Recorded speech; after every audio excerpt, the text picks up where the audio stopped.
Everyone, I hope you all are doing fine. So yesterday I was at my sister's boyfriend's birthday party and it was really nice, but something that happened there made me a little bit shocked, and I thought I want to share this with you guys because my sister and her boyfriend right now, they're actually building a new house, and the birthday gift from a relative was money to buy like a post box for this house. And as she gave the money to my sister's boyfriend, she say, and you should use this money to buy a really good post box from Sweden, not some mass-produced bullshit from Taiwan. And directly after she said it, she kind of regretted it, and everyone like looks at me because they know, of course, that I spend most of my time in Taiwan, and they thought maybe I would be like offended by the fact that she think that everything from Taiwan is like mass-produced bullshit. But I mean, I don't feel like, I'm not Taiwanese, so of course I don't feel like offended by this, and I just say that yeah, they can be lucky my wife had already returned to Taiwan, because I think if they say, you know,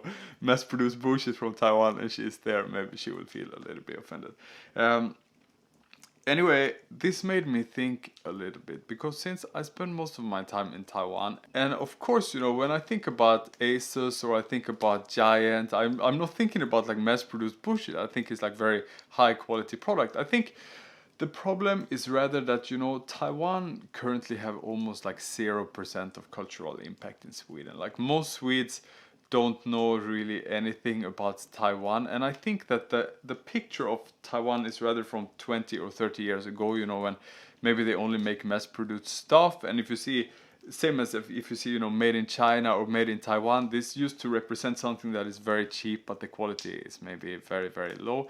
And I think another problem is that the brands, the good brands of Taiwan, are not really associated with Taiwan. For example, if we think about Sony, of course we know it's Japanese, or we think about Samsung, of course we connect this very strongly to Korea. But if we hear Asus, you know, Giant, or even before I made this video, I realized that HTC is Taiwanese. You know, we know about all these brands. You know, most Swedes, especially if you're interested in computer, you know about Asus, but we don't really connect it to Taiwan. And some other high quality Taiwanese brands, like for example Gogoro, you know, it requires a very specific infrastructure, and of course in Sweden there is no Gogoro charger, so it's impossible. I've never seen anyone drive a Gogoro in Sweden. You know, it's one of the like good brands in Taiwan that is not being exported, so of course Swedes don't know about this. But I think this, you know, picture of mass-produced bullshit made in Taiwan is about to change in Sweden, and I'm gonna tell you why. But first of all, I have to do the dishes.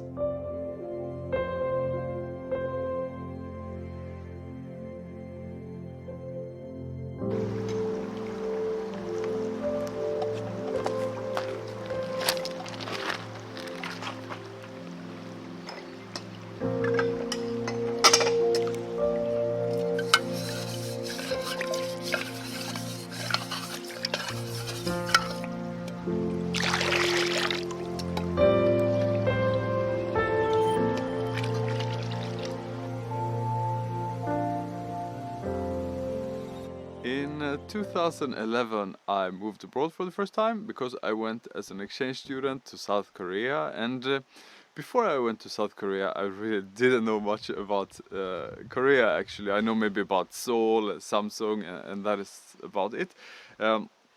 And then I went there, and of course it was really, really amazing. I remember in the beginning, you know, I ordered a bowl of noodles, and the Korean chopsticks are usually made of metal, and they are really hard to eat with. So I struggled so much to eat this bowl of noodles. It took me almost 1 hour, and after 1 hour of trying to eat this, you know, it's so slippery, it just slips off.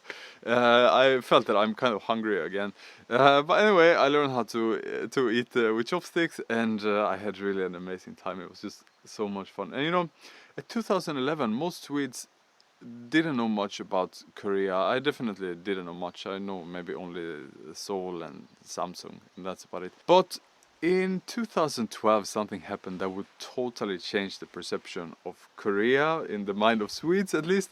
And let me share with you guys what happened, because I was in Korea at that time, and so this was like 7 or 8 years ago. So I was like 22, and I used to party a lot. I went to a place called Hongdae. It's really, really fun to be there. Like, party almost every weekend. I go with my friends, or I even go there alone sometimes when they didn't want to go. And I danced so much. And there was a song in Korea that was so popular in at that time. Like, almost every dance floor they played this song, and of course it was Gangnam Style. You know, everyone was dancing this Oppa Gangnam Style, and it was really, really fun. I thought it was so much fun, you know. And then after a while, it was time for me to go back to Sweden. And usually when you have been abroad and like discovered a new country like this, you want to share it so much, and you talk so much about Korea, you know. And I remember one evening when I was back in my dormitory in Sweden, and I heard my neighbors were playing a song, you know, and wow, this sounds a little bit familiar. And oh my God, it's that Oppa Gangnam Style song that I heard so much in Korea. And you know, it became like kind of a wave. Like, it took over Sweden, and it took over the world, and this really like changed the perception of Korea. Like, the power of one song, it really changed the perception of Korea in Sweden, because after this a lot of Swedes started to know about K-drama and K-pop. It's still like kind of a subgenre, but at least these days a lot of Swedes know about it. And I had a Korean friend who lived in Sweden at that time, and she said, yeah, Gangnam Style really changed how Swedes view Korea, because there were some kids in the area where she lives, maybe 9 or 10 years old, and they used to bully her a little bit, because when she come by, they would ask her, oh, where are you from? And she would say Korea, and they would say like, oh, ni hao, konnichiwa, ni hao. And then after 2012, you know, kids are still bullying her. So when she go by, they ask like, oh, where are you from? And she say Korea. And they say, oh, Oppa Gangnam Style, and do the little ridiculous dance, you know. And she say it's no fun to get bullied, but at least now she know that Swedes know something about Korea, you know. And I thought, you know, because in 2015 when I moved to Taiwan, also I didn't know so much about Taiwan. I know only Taipei, and of course also my girlfriend at that time, my wife now, had of course also told me a lot of things about Taiwan. So I was very excited to go there, and I discovered all the things there, you know, a lot of interesting food, a lot of interesting culture, and I started my YouTube channel because I thought, oh, I want to share everything of Taiwan with the world, you know. And I was pretty surprised, because it turns out that most of my audience are actually Taiwanese who wants to see Taiwan from an outsider's perspective. In the beginning, it was really 90% on my Taiwan videos were Taiwanese watching. And these days, I realize actually that more and more people from around the world are watching those videos, and I get comments from all over the world who wants to know something about Taiwan. Because it's obvious for me that Taiwan has like a really strong music industry, a movie industry.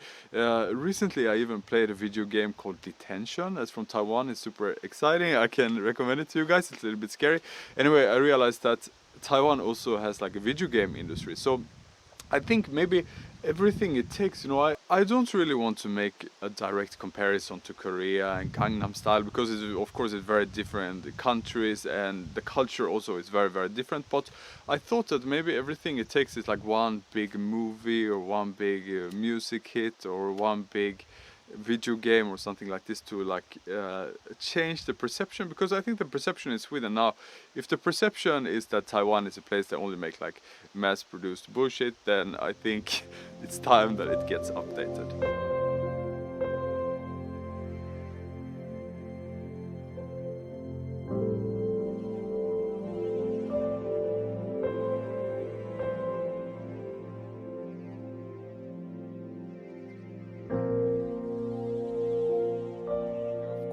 The measure of success for Taiwan shouldn't be whether Swedes or other foreigners like Taiwan or know a lot of things about Taiwan, but rather it should be, you know, if the population of Taiwan is happy, if it's healthy, if they have some money, if they have some free time, you know, rather than whether foreigners think that stuff from Taiwan is mass-produced bullshit or not. But anyway, I think it's kind of sometimes interesting to see what people in other countries think about your country. And I think it's really interesting for me when I'm in Taiwan to talk with Taiwanese about Sweden. Sometimes they know IKEA, sometimes they know some Swedish like Avicii, some artists, and sometimes they don't know anything. And anyway, so that's why I wanted to make this video. Thank you so much for watching. If you like my content, please subscribe to my channel, and I will see you all next time. Bye bye.